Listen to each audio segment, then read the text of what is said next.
Hey everybody, and welcome back to Kerbal Space Program RP-0. We are out on the launch pad today with the familiar RA-9B, topped off with the RoV4 that we are going to attempt to send to the moon, hopefully with much better results than our last rover experiment. We're just letting our relative inclination here fall a little bit. It's at 0.29. We're going to shoot about 0.26 area range-ish. There it is. So let's go ahead and get our throttle set to full. SAS is on. Let's get that ignition sequence going. And they're lit. Let's get the clamps off. And nice, easy ascent from the pad. Haven't used an RA-9 in quite a long time, so I really hope that I remember how to fly this thing. From what I recall, the ascent profile is a little bit more forgiving than the DN1 series.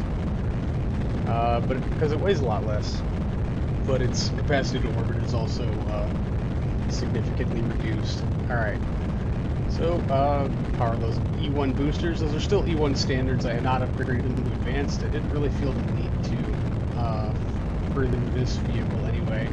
And we still have, of course, have the RD-275 core. Yeah, we can go ahead and just start our gravity turn. I'm going to have to keep my eye here on our relative inclination as well as our surface angle and all that other stuff. So I'm just going to go ahead and focus on flying the rocket, and I will pick all of you up in orbit. All in all, the flight was very standard, very easy. It's kind of times like this when I really remember how much I enjoyed flying with this old RA-9. And how much I do kind of miss it sometimes. But it was a nice, easy trek to orbit. They're switching to the Twin Centaur stage and just circularizing. So that's about. All right, no, that's orbit. 386 by 159. Batteries are topped off, so we are showing a charge just off of these two solar panels. I guess we are probably getting a little bit, a little bit off of the Rovers panels. Not a big deal. I'll take it. It's a freebie. So we can get rid of this window and start to plot for the moon. So, well, let's just find the little bugger. There he is. So yeah, it looks like we're going to have to make an orbit, which is fine. That will result in some boil off. I did end up switching the upper stage of the B upper stage of this RA-9 to a balloon cryo for some significant weight savings. But I think that does mean we'll boil off sooner. I'm not entirely sure. Yeah, let's see how much we can cut off of that. And still get a periapsis. Nope. That apparently is a clear miss, whereas this is an impact. That's awesome. All right, focus view. Let's, yeah, this shouldn't be too bad. I think we can just, nope. Apparently we're either going to hit the moon or we're going to miss it entirely. But that should be pretty easy to correct to come in on a polar trajectory, which is what I'd like. RoV4 here has a full complement of scientific instruments, so putting them down in a new biome is significantly worth our while. All right, it's only about almost 3.1 kilometers per second is our total burn. We do have about an hour to wait, but we'll... what do we got left in this HV stage? 3,200. So margins there will be a little tight. We'll probably boil off and meet it exactly, which means all this stage has to do is put us in orbit. And, well, we're going to use it to deorbit and do most of our braking burn to take the stress off of this upper stage here, or what I had intended as the landing stage. But really, oops, I may have overshot this just a bit. All right, bring it back. Come on. And let's get the time warp ready. Whoop. And away we go. Oh, that's just fantastic.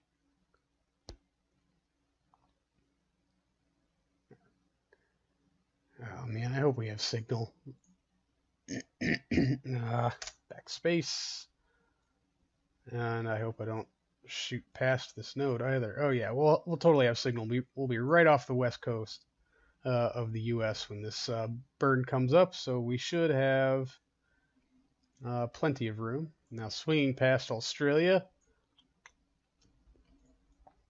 and we'll come up here through the South Pacific, just a little south of Hawaii. All right, what is the burn time on this? 6 minutes, it says. Oh, I thought that was us for a second. That is totally not us. The node's in 4. We're going to go ahead and come out of warp. Yeah, 3 minutes, 20 some odd seconds. Let's just verify here that we're firing into the node. There we go. And we'll just start to ullage. Burn off some of this thruster fuel, although our margins are not nearly as tight as I thought they would be with this vehicle. Yeah, we're still at 3.2 kilometers per second left on just our hydrolox stage here. So we should have more than enough to get this going. Yeah, these should be well ullaged. Let's light them up. All right. We are lit. I probably don't even need to hold down the H key, which would be one of the very few times I've ever not had to do that. I'll take it. And we do have contact. Oh, while I'm here, I would like to see if there's a delay on the robotic commands. Yeah, well, I wouldn't be able to tell. It's like a tenth of a second, but it does not appear to be that way. We'll hold off on their deployment until we absolutely need them. And nice how tucking that all up like that worked out. Not the prettiest thing to look at, but it's functional. And that's what matters. Damn it. Alright, so let's just go ahead and tear through the rest of this burn.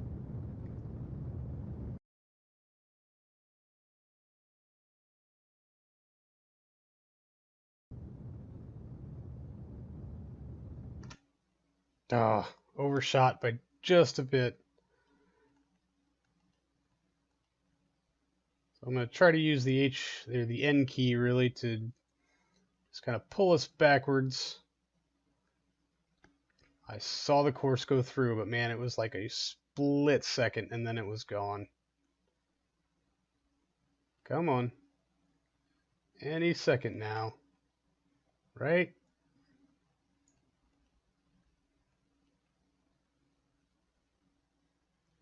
There we go.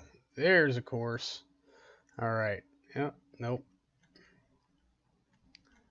And there's not a course. So apparently this is as close as we can get before we won't hit the moon. And that is nowhere near where I wanted it to be. So I'm going to try to plot to get this a little more polar. We can go ahead and get rid of that node. I'm wondering if that's going to be our descending node indicator. What? Not going to let me plot a line here, huh? Do one there, but nowhere here on our actual telemetry. Great. All right, well, you know what we're going to do? We're just going to warp out here to near this point and do it manually because KSP just doesn't want me to do this. How awesome is that? More and more bugs the longer this series goes on, unfortunately.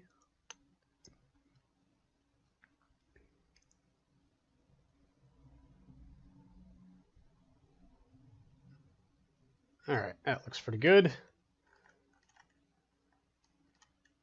And now we're no longer hitting the moon.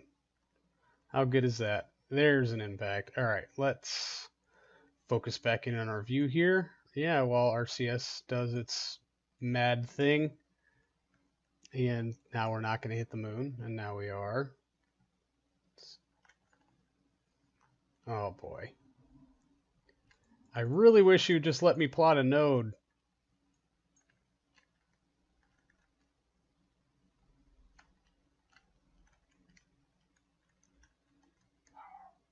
Alright, you know what? We're going to turn SAS off. Not hitting the moon again. Not hitting the moon again. This is amazing.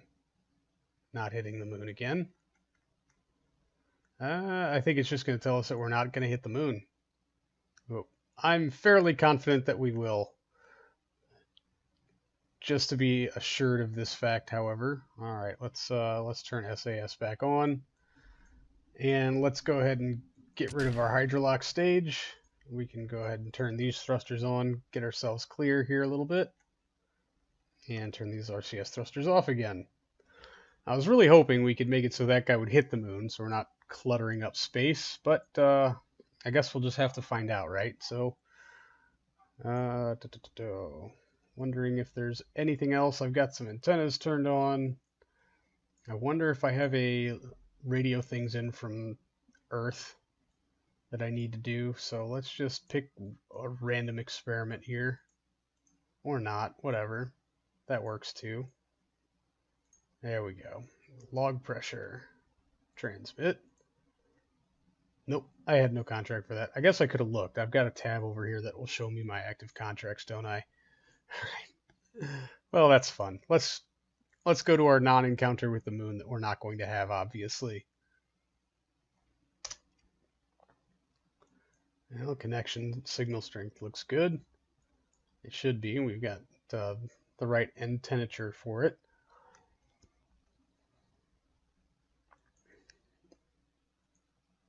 Yeah, all right. Yeah, we're going to spend quite a while out here. I saw that little glimmer of hope.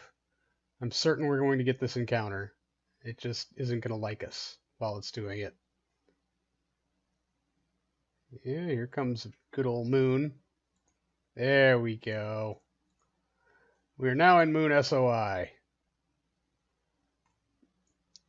And thankfully not on an impact trajectory, but we are also not polar.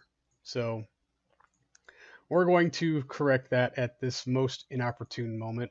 No. Now you let me create all the nodes, huh? Oy vey. I do not want to select a craft. I would like to... No. Select the moon. Thank you. Thank you very much.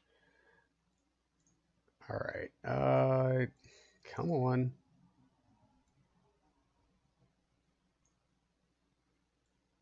And pull it in and bring it down and pull it in and bring it down and pull it in.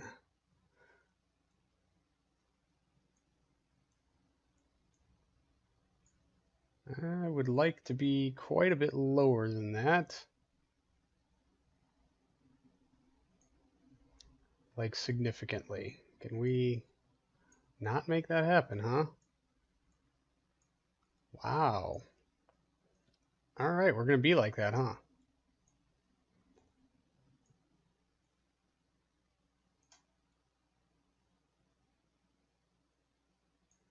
How about them apples? 21. I would like that just a touch higher, please. There we go. 47. That seems pretty good. For 203 meters per second, we're just going to go ahead and get this out of the way now. RCS. There we go. Well, now that we have an actual delay, I should test these robotic parts. All right, they are instant. That is fantastic. That's going to make landing this thing here a little bit easier. It's going to make landing something based on this design on Mars a whole lot easier. So I'm not going to have to worry about having things pre-deployed.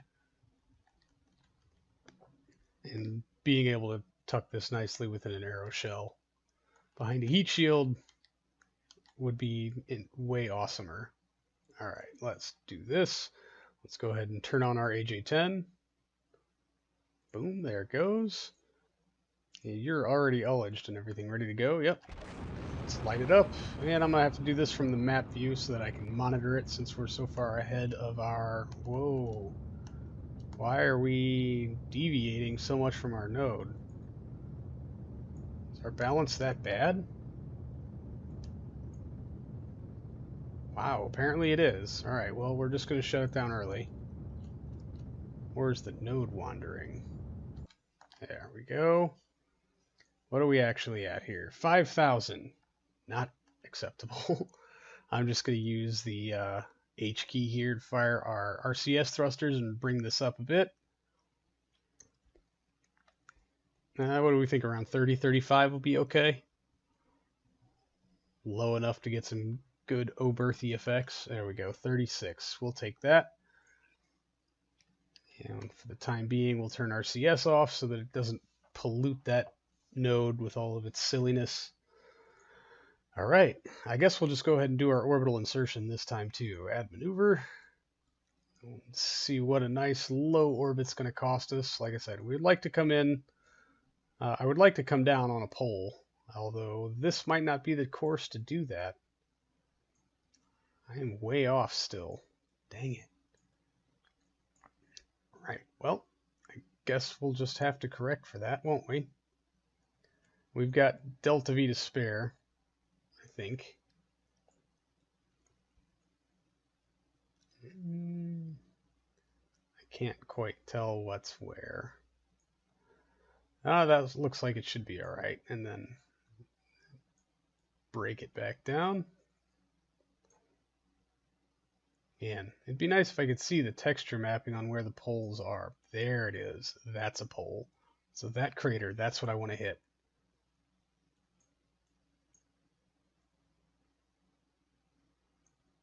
Well, that's not going to fly either.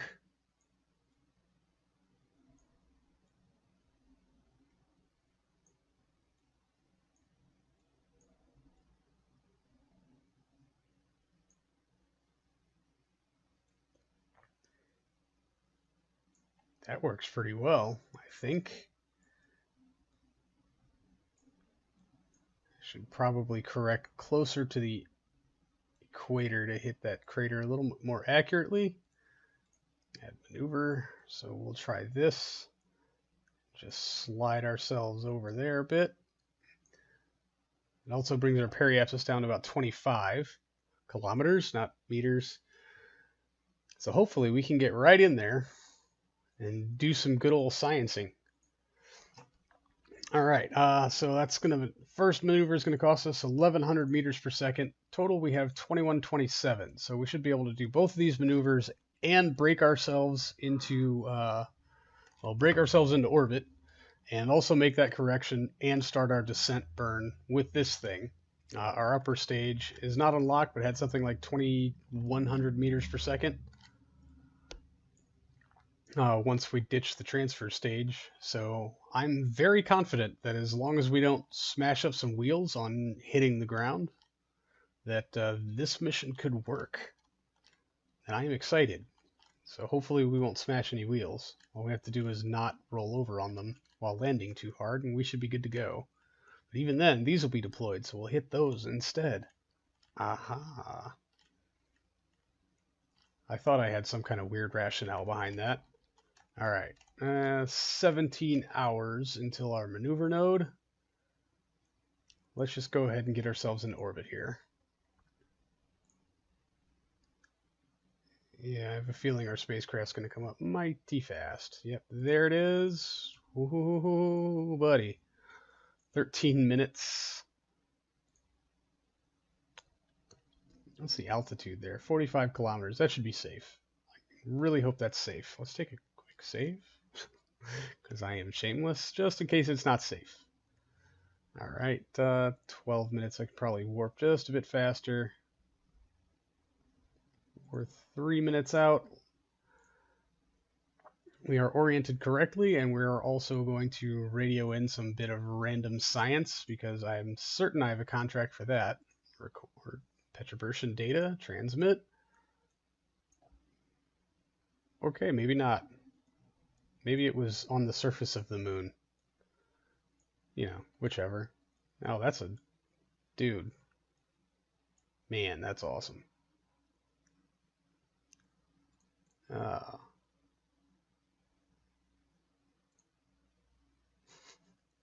Screenshot.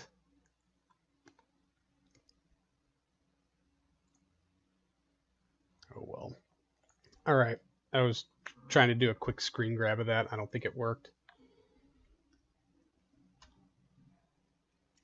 But, you know, we'll try. Either way, I think that one got it. That's just too nice to pass up, except I'm probably going to pass up the node now. Nope. Just crossed the 2-minute threshold. We can warp it in just a bit. What's the total time on that? 2:52. So, all right, let's ullage this engine in and light it up. Okay, yeah, we are certainly off balanced somehow. It's none of these. I really thought the weight distribution on the rover was dead on. Oh boy. Well, it looks like RCS is doing a pretty good job of mitigating that, I mean, I guess it's a pitch error. That might make descent very interesting.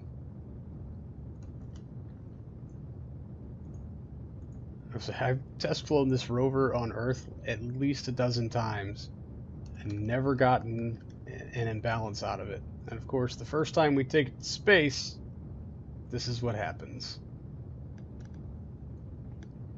Well, everything just got a little bit more interesting. Where would we be with rovers that didn't spin or dance and twirl in the pale moonlight? Well, nope. Yeah, imbalance is definitely still there. This is fantastic. And I was so careful to make sure the weight balance on the thing wasn't off, but really it feels like our center of mass is over here somewhere instead of right down the center. That makes no sense. Oh, we're really shaking this node now. So, you know what? We're just gonna roll it over and use this pitch imbalance to help us correct.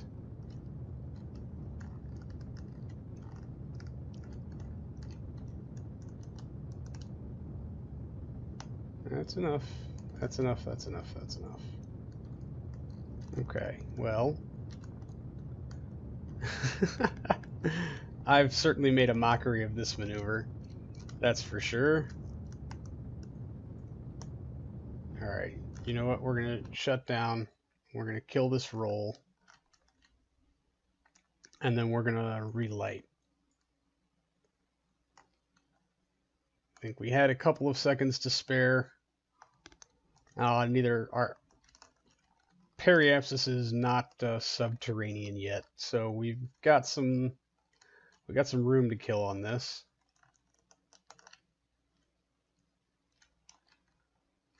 All right, there's that, and we're going to do our trusty stabilization maneuver.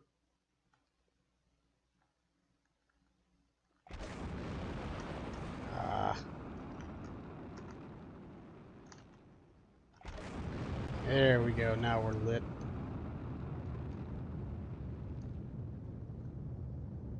I know I'm a little off axis on the node, but alright, we can turn SAS off. And just, oh man. Okay, that was a bunch of extra deviation. I stopped paying attention for half a second, and now we're going to crash. Where's our periapsis? It is other side of the planet, so it's a whole lot of not my problem at this particular moment. So I guess that's our 68 meter per second correction, which takes us almost to the crater that we would like to hit. We're going to make some improvements. We're going to try to do this all in one pass. So there's that apoapsis right over the crater. We can actually break that. Yeah, we might as well go ahead and deorbit, right? Not sure I really want to, but we're gonna, because it's not worth doing all this extraneous correction. So that takes us right overhead. And I will set another node here just to give us kind of a place marker for when we would like to descend and how we would like to get there and what kind of delta V we're looking at to do that. And all of that will be in the next episode. So thank you so much for hanging out. I do appreciate it, everyone. Thank you. And I will see all of you next time. So until then, see you later.